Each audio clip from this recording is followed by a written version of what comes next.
ഓം നമോ ഭഗവതേ വാസുദേവായ. ഹരിനാമ കീർത്തനം. എല്ലാ കാലത്തും ഈശ്വര ആരാധനയ്ക്ക് ബാഹ്യമായ ചിട്ടകളിലാണ് ആളുകളുടെ ശ്രദ്ധ മുഴുവൻ.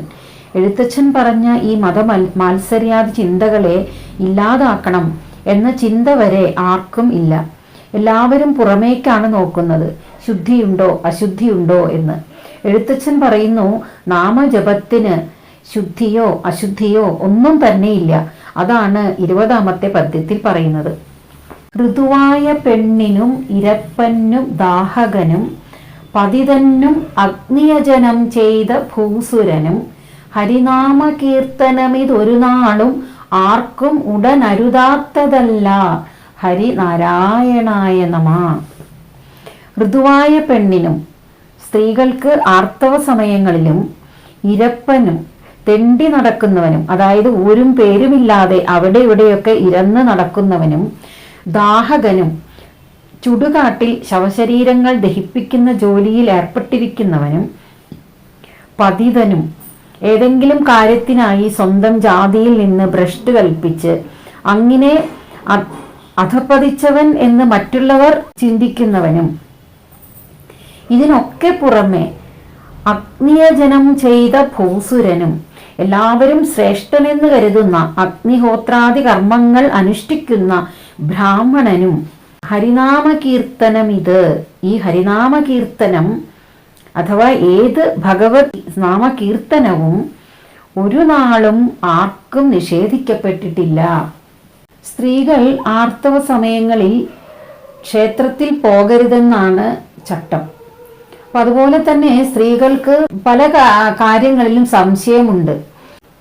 ആർത്തവ സമയങ്ങളിൽ ഇതുപോലുള്ള ശാസ്ത്രഗ്രന്ഥങ്ങൾ വായിക്കാൻ പാടുണ്ടോ, നാമം ജപിക്കാൻ പാടുണ്ടോ എന്നെല്ലാമുള്ള സംശയങ്ങൾ സ്ത്രീകൾക്കുണ്ട്. അപ്പോൾ എഴുത്തച്ഛൻ പറയുകയാണ്, ഇതൊന്നും നാമജപത്തിന് ഒരു തടസ്സമേ അല്ല എന്ന്. ഇത്തരം ചട്ടങ്ങളോ വ്യവസ്ഥകളോ നിയന്ത്രണങ്ങളോ ഒന്നുമില്ലാതെ ആർക്കും ഏത് സമയത്തും അനുഷ്ഠിക്കാവുന്നതാണ് ഹരിനാമ കീർത്തന ജപം. ജാതിയോ തൊഴിലോ പ്രായമോ ഉയർന്നവൻ താഴ്ന്നവനെന്നോ സ്ത്രീ പുരുഷ ഭേദമോ ഒന്നും തന്നെ ഈശ്വരനാമങ്ങൾ കീർത്തിക്കുന്നതിനും ഹരിനാമങ്ങൾ ജപിക്കുന്നതിനും തടസ്സമല്ല. ഈ അവസരത്തിൽ ഭഗവത്ഗീതയിലെ ഭഗവാന്റെ വാക്യം നാം ഓർക്കേണ്ടതാണ്. യജ്ഞാനാം ജപയജ്ഞോസ്മി, അതായത് എല്ലാ യജ്ഞങ്ങളിലും ശ്രേഷ്ഠത ജപയജ്ഞത്തിനാണ് എന്നത്. അങ്ങനെ ഒരു വിലക്കും കൂടാതെ ഈ ഹരിനാമ കീർത്തനം ജപിക്കാവുന്നതാണ്. ഹരിരൂപനായ നാരായണ അങ്ങേക്ക് നമസ്കാരം.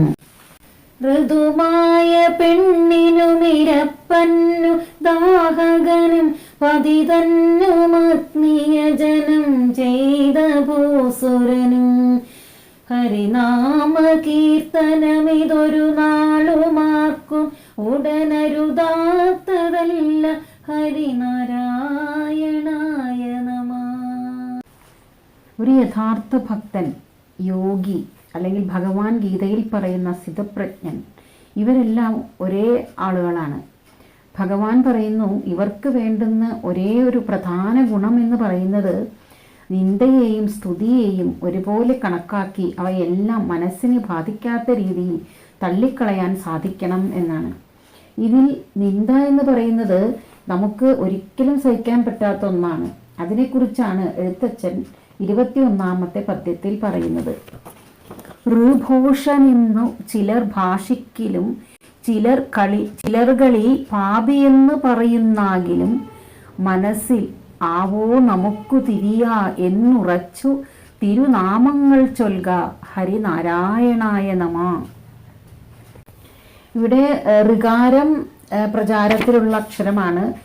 എന്നാൽ ഋ കഴിഞ്ഞ് ഋ എന്നുള്ള അക്ഷരം ഇപ്പോൾ പ്രചാരത്തിലില്ലാത്തതാണ്. ഇവിടെ ഋഭൂഷൻ എന്ന് പറഞ്ഞാൽ പടുവിഡ്ഢി, മഹാവിഡ്ഢിയാണ് എന്നാണ് അർത്ഥം.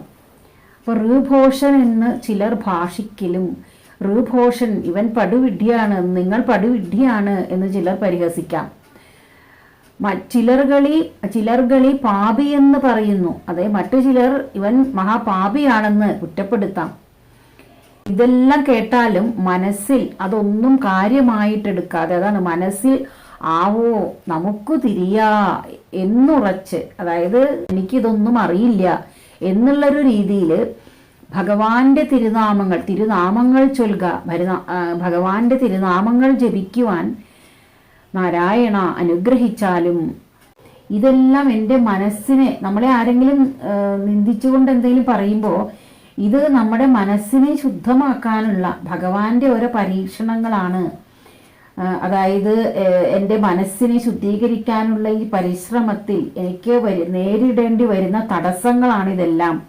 ഇതിൽ നിന്നെല്ലാം മറികടക്കണം, ഇതിനെയെല്ലാം അവഗണിക്കണം. ഇതെല്ലാം ഭഗവാന്റെ ഒരു മായാവിലാസങ്ങളാണ് എന്ന് കരുതി നമ്മുടെ മനസ്സിനെ ബാധിക്കാതെ നമ്മുടെ ശ്രദ്ധ മുഴുവൻ ഭഗവാന്റെ നാമജപത്തിലായിരിക്കണം. ചിത്തശുദ്ധി വരുവാനാണ് ഞാൻ ശ്രമിക്കുന്നത്. അപ്പോൾ പുറത്തു നിന്നുള്ള ഒരു തടസ്സവും എന്നെ ബാധിക്കരുത്. അതിനായി എന്നെ അനുഗ്രഹിച്ചാലും ഭഗവാനെ. ഈ ലോകത്ത് നമുക്ക് രണ്ട് രീതിയിലുള്ള അനുഭവങ്ങൾ ഉണ്ടാകും. ഒന്ന്, നമ്മളോട് നല്ല രീതിയിൽ പെരുമാറുന്ന ആളുകൾ, അതേസമയം എന്ത് ചെയ്താലും കുറ്റം മാത്രം കണ്ടെത്തുന്ന ശീലമുള്ളവർ. പക്ഷേ ഈ കുറ്റപ്പെടുത്തുന്ന ശീലമുള്ളവർ അവർ പറഞ്ഞ് നമ്മൾ വെറും വിഡ്ഢികളാണ് എന്നങ്ങ് ആക്കിക്കളയും. അപ്പോൾ നമുക്ക് തന്നെ വല്ലാത്തൊരു വിഷമം തോന്നുന്ന രീതിയിൽ ഞാൻ അങ്ങനെയൊന്നും ചിന്തിച്ചില്ലല്ലോ എന്ന് തോന്നും. പക്ഷേ പറയുന്നത് കേട്ടാൽ ഇങ്ങനെയൊക്കെ പറയാനായിട്ട് എന്താണ് ഉണ്ടായത് എന്ന് നമുക്ക് തോന്നും. ഇതിൽ തന്നെ ഒരു കാലത്ത് നമുക്ക് പ്രിയപ്പെട്ടവരായിരുന്നവർ നമ്മളെക്കുറിച്ച് നല്ലത് ചിന്തിക്കുകയും പറയുകയും ഒക്കെ ചെയ്തിരുന്ന ആളുകൾ നേരെ തിരിഞ്ഞ് നമ്മളാണ് ഏറ്റവും മോശക്കാർ എന്ന രീതിയിലൊക്കെ പറയുമ്പോഴാണ് നമുക്ക് വല്ലാതെ അങ്ങോട്ട് വിഷമിച്ചു പോവുക. അപ്പോൾ നമ്മൾ എത്രയൊക്കെ അവരെ പറഞ്ഞ് മനസ്സിലാക്കാൻ ശ്രമിച്ചാലും അവർക്ക് അത് മനസ്സിലാവുകയില്ല. നമ്മുടെ ഈ ലൗകിക ജീവിതത്തിൽ ഇതുപോലുള്ള വിഷമഘട്ടങ്ങൾ പലർക്കും പല രീതിയിലും ഉണ്ടായിട്ടുണ്ടാവും. ഇവിടെയൊക്കെയാണ് ആധ്യാത്മികത നമ്മളെ സഹായിക്കുന്നത്. ആധ്യാത്മിക സാധനയിലൂടെ നാം മുന്നോട്ട് പോകുമ്പോൾ എല്ലാം നേരിടാനുള്ള ഒരു മനോബലം നമുക്ക് ഉണ്ടാകും.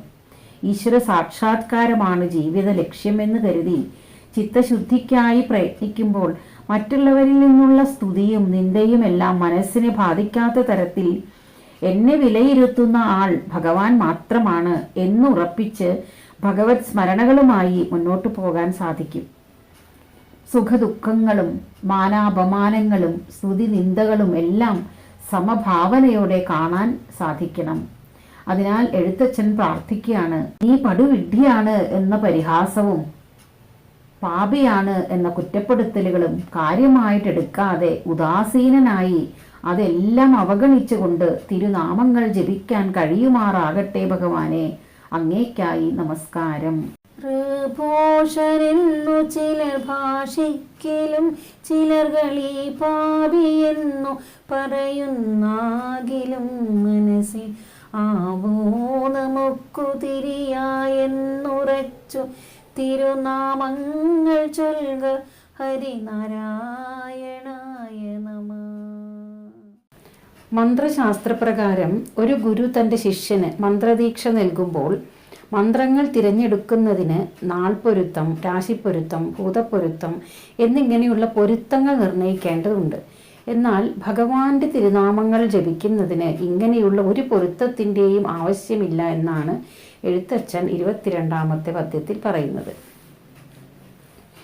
ലിജ്മാതി ചേർത്തൊരു പൊരുത്തം നിനയ്ക്കലും ഇതജിതന്റെ നാമഗുണം അതിനിങ്ങു വേണ്ട ദൃഢം. ഒരു കോടി തവ തിരുനാമമുള്ളവയിൽ അരുതാത്തതില്ല. ഹരിനാരായണായ നമ. ഇവിടെ ള എന്ന അക്ഷരത്തിൽ നിന്നാണ് ശ്ലോകം തുടങ്ങുന്നത്. ള എന്ന അക്ഷരം ഇപ്പോൾ പ്രചാരത്തിൽ ഇല്ലാത്തതാണ്. ഈ കീർത്തനത്തിൽ അക്ഷരമാലയിലെ ഓരോ അക്ഷരത്തിലും ആരംഭിക്കുന്ന ശ്ലോകങ്ങൾ രചിക്കാൻ കവി ഉദ്ദേശിച്ചത് കൊണ്ട് ള എന്ന അക്ഷരവും ഉൾപ്പെടുത്തിയിരിക്കുകയാണ്. ള, ഝ, മ എന്നീ അക്ഷരങ്ങൾ ഒരു പ്രത്യേക ഖണ്ഡങ്ങളിലായി നിരത്തി ചില നിബന്ധനകൾക്കനുസരിച്ച് പൊരുത്തങ്ങൾ നോക്കിയിട്ടാണ് മന്ത്രോപാസന നടത്തുന്ന ഉപാസകർ മന്ത്രങ്ങൾ തിരഞ്ഞെടുക്കുന്നത് എന്ന് പറയുന്നു. വിഷ്ണു സഹസ്രനാമത്തിൽ ഭഗവാന്റെ 1000 നാമങ്ങളെ കുറിച്ച് പറയുന്നുണ്ട്. 1000 നാമങ്ങളാണ് അതിൽ പറയുന്നതെങ്കിലും ഭഗവാന് അസംഖ്യം നാമങ്ങളുണ്ട്. അതാണ് ഇവിടെ പറയുന്നത് 1 കോടി കോടി തവ തിരുനാമം എന്ന് പറയുന്നത്. കോടിക്കണക്കിന് നാമങ്ങളുണ്ട് ഭഗവാന്. അവയിൽ ഒരു നാമം പോലും അരുതാത്തതായിട്ടില്ല. അതാണ് തിരുനാമമുള്ളവയിൽ അരുതാത്തതില്ല എന്ന് പറയുന്നത്. ഒരു നാമം പോലും അരുതാത്തതായിട്ട് ഇല്ല. ഇഷ്ടമുള്ള ഏത് നാമവും ഭക്തന് സ്വീകരിക്കാം. മന്ത്രോപാസനയ്ക്ക് സ്വീകരിക്കുന്ന ഈ പൊരുത്തങ്ങളൊന്നും തന്നെ ഭഗവാന്റെ ഗുണങ്ങളെ സ്തുതിച്ചുകൊണ്ട് കീർത്തിക്കുന്നതിനായി ജപിക്കുന്ന ഈശ്വരനാമങ്ങൾക്ക് സ്വീകരിക്കേണ്ടതില്ല എന്നാണ് എഴുത്തച്ഛൻ ഈ ശ്ലോകത്തിൽ വ്യക്തമാക്കിയിരിക്കുന്നത്. ഹരേ നാരായണ, അങ്ങേക്കായി നമസ്കാരം. ലക്ഷ്മാതി ചേർത്തൊരു പൊരുത്തം നിനക്കിലുമിതജിതന്റെ നാമഗുണമതിനിങ്ങു വേണ്ട ദൃഢം. 1 കോടി കോടി തവ തിരുനാമമുള്ളവയിൽ അരുതാത്തതില്ല ഹരി നാരായണായ നമഃ.